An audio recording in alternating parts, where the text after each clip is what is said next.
Doctor గారు, doctor గారు, ఏమైంది ఇతనికి? తలకు గాయమైంది డాక్టర్ గారు, ఒకసారి చూడండి. అలాగే ఆ బెడ్ మీద పడుకోబెట్టండి.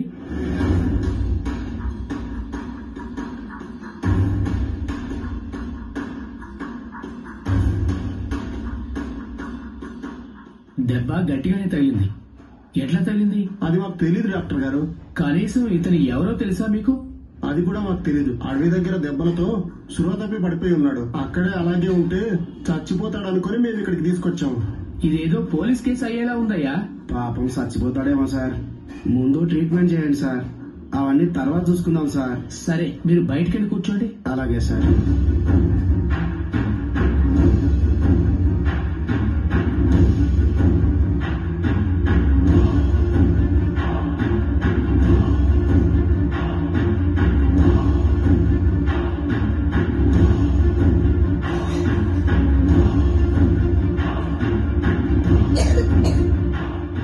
ఈ మెడిసిన్స్ తీసుకురమ్మని చెప్పమ్మా. అలాగే సార్. ఈ మెడిసిన్స్ తీసుకురండి. అలాగే.